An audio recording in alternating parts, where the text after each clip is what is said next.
গরুর মাথার চামড়া অনেকেই পছন্দ করে, কিন্তু পরিষ্কারের ভয়ে অনেকে নিতে চায় না।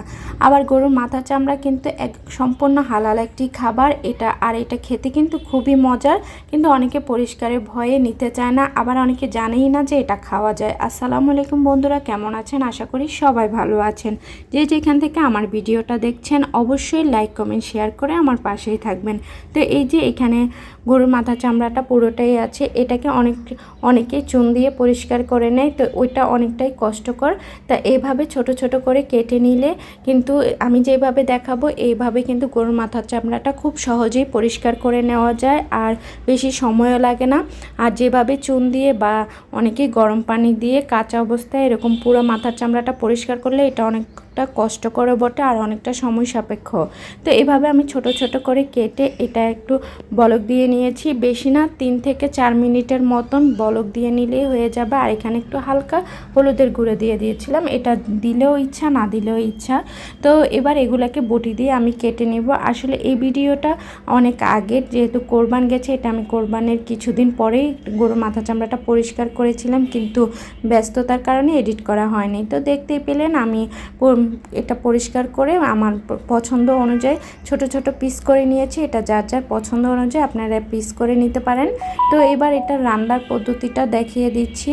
এটা আমি আজকে প্রেশার কুকারে রান্না করব, যেহেতু গরুর মাথা চামড়াটা কিন্তু অনেকটাই মোটা হয়, এভাবে রান্না করলে দেখা যায় যে অনেক সময় লাগে। তো এই জন্য আমি আজকে প্রেশার কুকারে রান্না করব।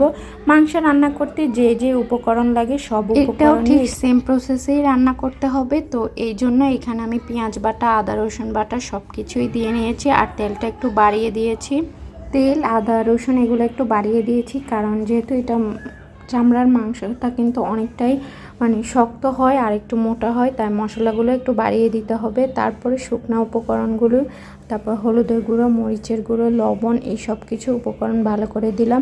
আসলে অনেকে এটা পরিষ্কার করাটা কষ্টসাধ্য দেখে অনেকের স্বাদ হলেও মজা লাগলেও কিন্তু এটা খেতে চায় না, অনেকে তো ফেলেই দেয়। তো এবার আমি এটা রেখে দিয়েছিলাম, আমরাও কিন্তু প্রত্যেকবার নেই না, তারপরে ইউটিউব দেখে এটা দেখে নিয়েছি কিভাবে পরিষ্কার করে।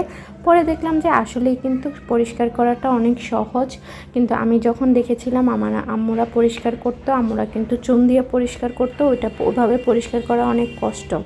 তো এইভাবে খুব সহজে এবার পরিষ্কার করে নিয়েছিলাম, আর রান্না করার পরে খেয়েছিলাম যে মাশাআল্লাহ অনেক স্বাদ হয়েছিল। এভাবে একবার রান্না করে দেখবেন, এখন থেকে আর এই যে মাথা চামড়াটা না ফেলে এভাবে একবার রান্না করে দেখবেন, এটা ঠিক খেতে কতটা মজা, মাংসের থেকেও কিন্তু বেশি মজা লাগে।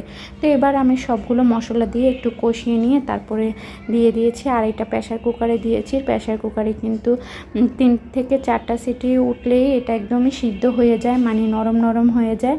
আর প্রেশার কুকারে যদি আপনারা দেন তাহলে অবশ্যই একটা জিনিস খেয়াল রাখবেন, প্রেশার কুকারে যদি বেশি সিটি, দেখা যায় অনেক সময় 6-7টা সিটি উঠলে বেশি সিদ্ধ হয়ে গেলে কিন্তু খেতে একদমই ভালো লাগে না। তাই 4 থেকে 5টা সিটি আসার পরে এটা নামিয়ে নেবেন। এই তো 4-5 সিটি দেওয়ার পরে আমি এটা দেখলাম, একটু টেস্টটা দেখছিলাম, একটু লবণ কম হয়েছিল আর মরিচটা কম হয়েছিল, তাই দিয়ে আর একটু বসিয়ে দিয়েছি। আর নামানোর আগে এখানে আমি পেঁয়াজ দিয়ে একটু বাগার দিয়ে নিয়েছিলাম, তেল পেঁয়াজটা লাল করে দিয়েছিলাম, যেটা আমার ক্যামেরাতে স্কিপ হয়ে গেছে।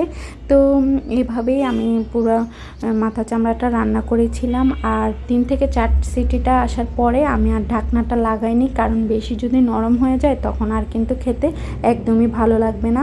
তো এখানে আরেকটা সিটির পরে এই সম্পূর্ণ রান্নাটা আমার কমপ্লিট। এখানে বাগার দেওয়ার পরে ঠিক লুকটা এরকম এসেছে, আর এটা ভাত বা রুটি, পোলাও যে কোনো কিছুর সাথে খেতে অনেক ভালো লাগে। তো যারা পছন্দ করেন এখন থেকে আর না ফেলে দিয়ে এইভাবে নিয়ে ঝটপট খেয়ে ফেলবেন। তো ভিডিওটি যদি ভালো লাগে অবশ্যই লাইক কমেন্ট শেয়ার করে আমার পাশেই থাকবেন। আজকে এ পর্যন্ত, আবার হাজির হব অন্য কোনো দিন। আল্লাহ হাফেজ।